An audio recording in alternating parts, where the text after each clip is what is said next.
رسول اکرم صلی اللہ تعالی علیہ وسلم کی آمد سے اس امت کو کتنا فیض ملا اور انسانیت کو کتنا عروج ملا۔ میرے آقا علیہ الصلوۃ والسلام فرماتے ہیں علیکم بالعمائم، فرمائے تم پر اے میرے صحابہ، اے میری امت، تم پر امامہ لازم ہے،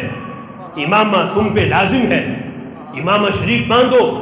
اور طریقہ بھی بتایا، فرمایا اس کا شملہ جو ہے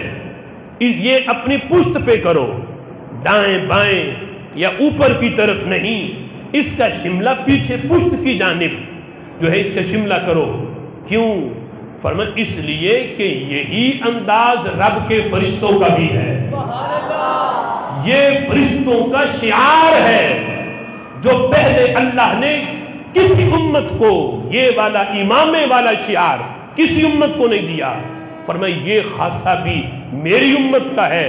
اور اگر 12 ربیع النور شریف کی گھڑییں نہ ہوتی، ہمیں فرشتوں کے شعار کا پتہ نہ چلتا۔ میرے محبوب جلوہ گر ہوئے، فرمایا امامہ باندھو صحابہ، میری امت امامہ باندھے، اس لیے کہ یہ فرشتوں کا شعار ہے۔ جو تاج اللہ نے نورانی فرشتوں کو دیا ہوا ہے، امامے کی صورت میں اللہ نے وہ تاج محبوب کے ہر امتی کو عطا فرما دیا۔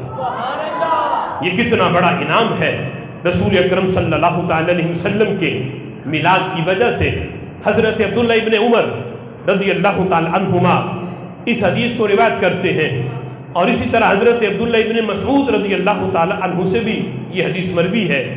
حضرت عبداللہ ابن مسعود بیان کرتے ہیں کہ ذکر عند النبی بنی اسرائیل وما فضلهم اللہ بہ، صحابہ بیٹھے تھے، رسول اکرم صلی اللہ تعالی علیہ وسلم بھی تشریف فرما تھے، تو حضرت عبداللہ ابن مسعود کہتے ہیں کہ حضور کے سامنے بنی اسرائیل کا ذکر کیا گیا، اور بنی اسرائیل پر اللہ نے جو کرم کیا، جو جو فضیلتیں اللہ نے انہیں دی ہوئی تھیں، وہ ساری کی ساری فضیلتیں حضور کے سامنے صحابہ نے آپس میں یہ بیان کی کہ دیکھو بنی اسرائیل کو یہ فضیلت بھی حاصل تھی، یہ فضیلت بھی حاصل تھی۔ تو جب تذکرہ ہو رہا تھا تو میرے محبوب نے ضروری سمجھا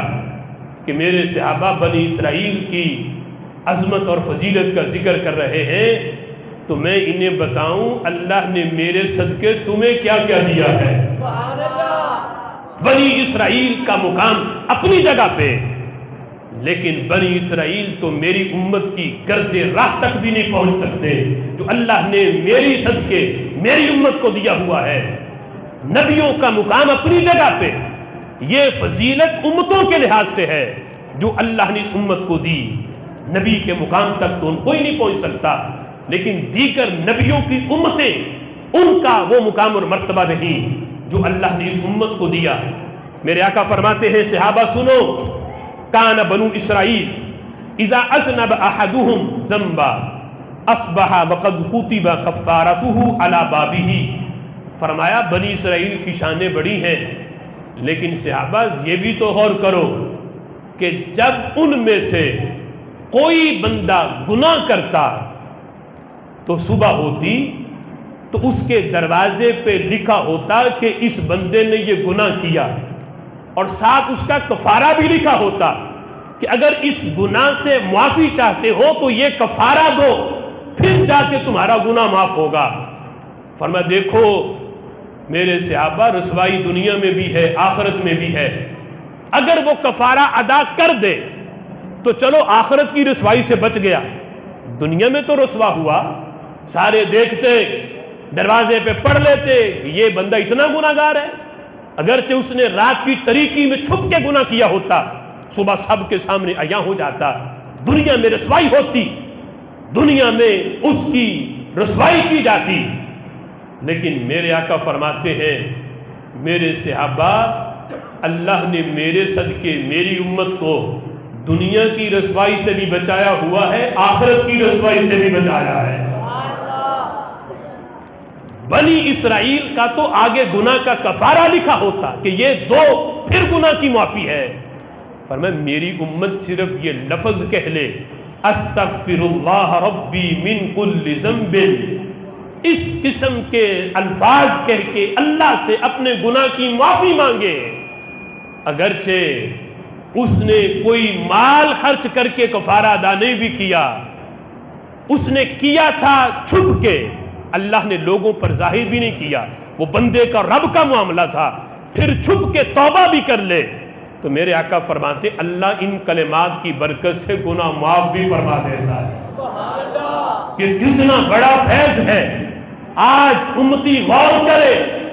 وہ میلاد کا منکر جو آج میلاد منانے کی دلیل ڈھونڈتا ہے، وہ اس بات پہ غور کرے کہ ہر بندہ جو چھپ کے گناہ کر رہا ہے، اگر یہ چیز ماہ ربیع النور شریف کی برکت سے اس امت کو نہ ملی ہوتی تو آج کتنی بڑی رسوائی تھی کہ صبح دروازے پہ گناہ لکھا ہوتا، اس بندے نے یہ گناہ کیا ہے۔ وہ جو لوگوں کے سامنے حاجی نمازی اور متقی بنا ہوا ہے، سب کے سامنے راز اس کا فاش ہو جاتا، پتہ چلتا یہ کتنا بڑا نیک ہے، کتنا بڑا حاجی نمازی ہے۔ اللہ نے یہ پردے ڈالے ہوئے ہیں تو یہ محبوب کے میلاد کی برکت ہے، تو کتنا بڑا فیض ہے میلاد کا۔ فرمایا اللہ دنیا میں بھی رسوائی نہیں ہونے دیتا اور اپنے محبوب کی برکت سے آخرت میں بھی رسوائی سے بچاتا ہے۔